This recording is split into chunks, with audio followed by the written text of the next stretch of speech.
Ok, vamos a empezar con el tema del equipamiento. En este caso, el casco que yo llevé para el Andes fue el LS2 Scope. Este casco es un casco abatible.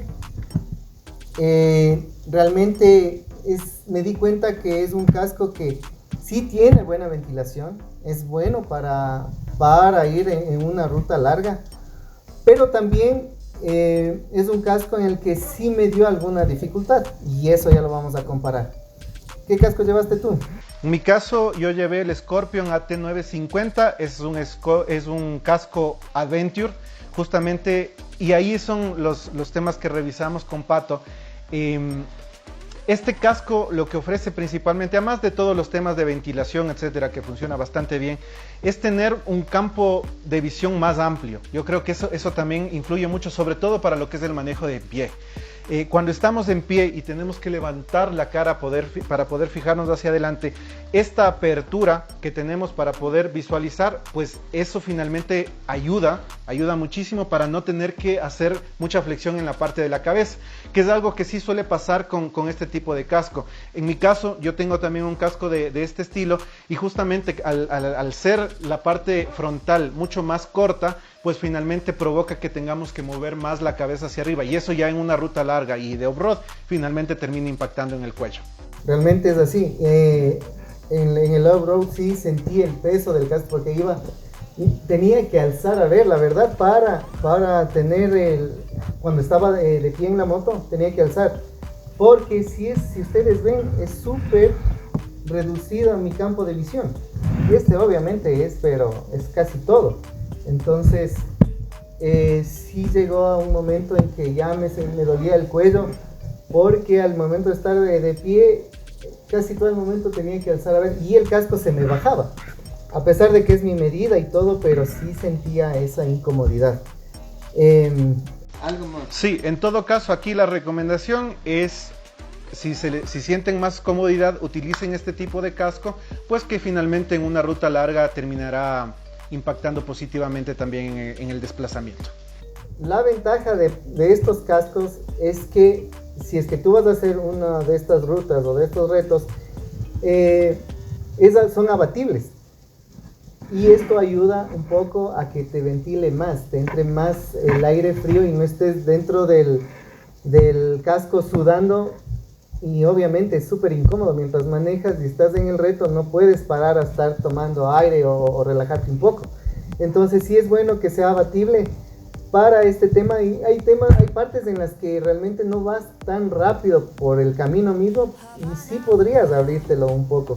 Bueno, yo no necesito abrirlo, pero en el caso de llegar al PC, al punto de control, te lo abres hasta llegar a que te lo sellen y estás ventilado. Entonces sí es bueno, yo creo que llevar un abatible, aunque la recomendación es siempre tener un integral, que es más seguro. Pero si tú lo sabes llevar y no lo tienes abierto en todo momento, pues no pasa nada. Yo estoy contento con este casco realmente, pero sí me cambiaría a uno que sea abatible, pero con más campo de visión, por el tema que comentamos. Entonces, parte número 1, cascos. Pruébate antes de salir al reto, ve un casco que realmente te vas a sentir cómodo, súper cómodo y que te pueda ventilar bastante también. Entonces, eso es un punto muy importante para que elijas tu casco. Vamos para el siguiente accesorio. ¿Qué más llevar? Realmente este de aquí es súper importante, es un Camelback que sea de 2 litros. Dependiendo de la ruta, pero sí es recomendable como mínimo 2 litros de capacidad para poder llevar el líquido que más te convenga. Una parte importante del Andes es que sí, yo lo recomendaría llevarte unas barras, un gel para comer, porque a pesar de que en cada puesto de control sí habían snacks, pero realmente no hay el tiempo suficiente como para detenerse a comer algo.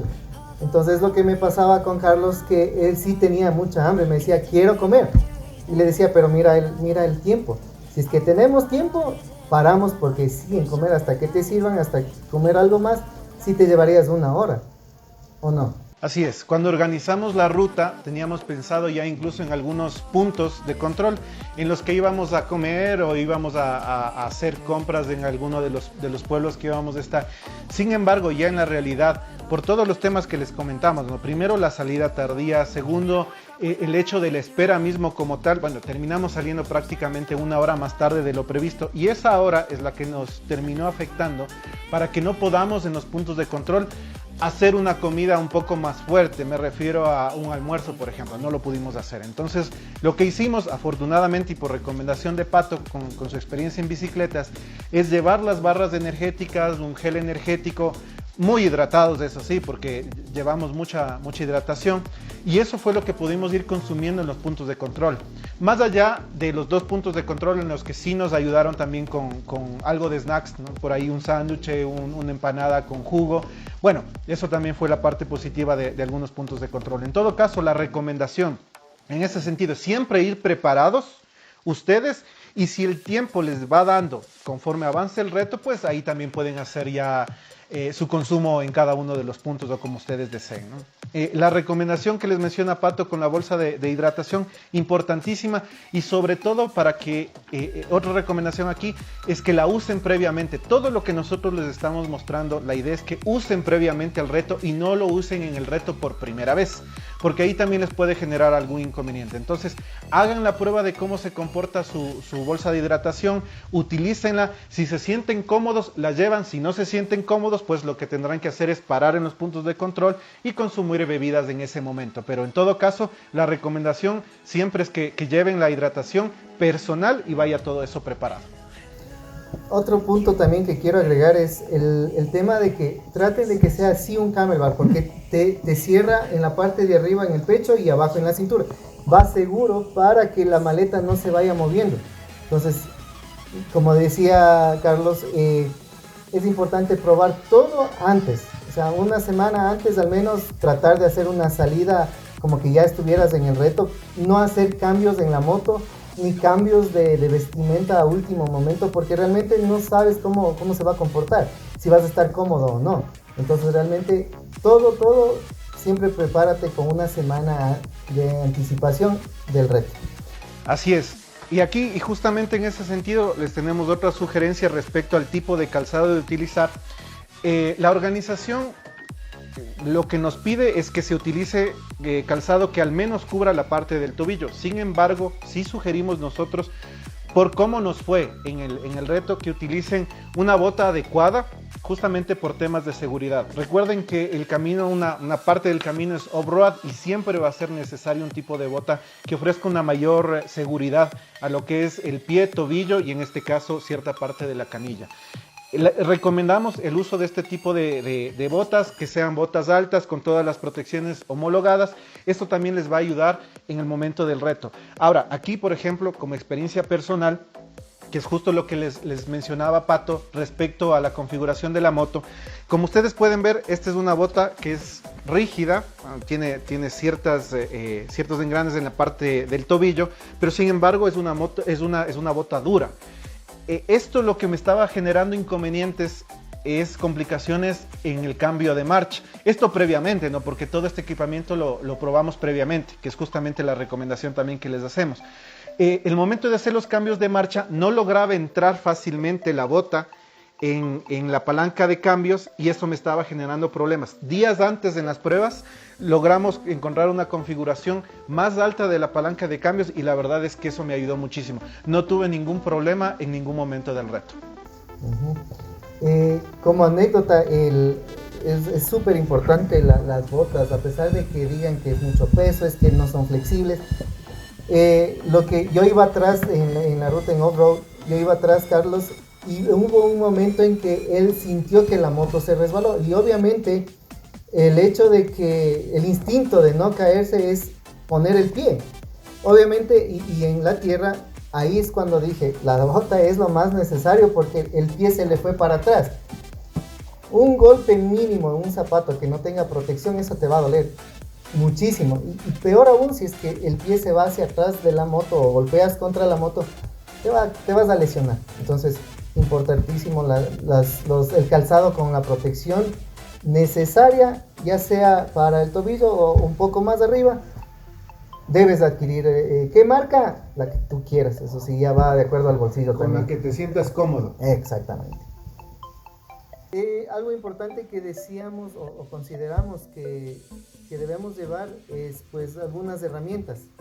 En este caso tenemos, ¿cuáles son las que tenemos? Sí. En el caso de que vayan a hacerle el reto en grupo, siempre es importante que al menos una de los pilotos, una de las personas, lleve equipo también para reparación de llantas, por ejemplo, en el caso de que alguna de las personas de ahí sufra algún desperfecto con la llanta. Entonces lo que nosotros hicimos es justamente llevar un kit con la parte básica para reparación de llantas. Evidentemente, al ser nuestra moto con llantas tubeless, entonces lo que hicimos es llevar el kit de reparación para ese tipo de llantas, que son las mechas, este estilete para el corte justamente de la mecha el momento que se hace el ingreso en la llanta, y el equipo para hacer las perforaciones, ¿no? Para ensanchar el hueco y poder incluir la mecha.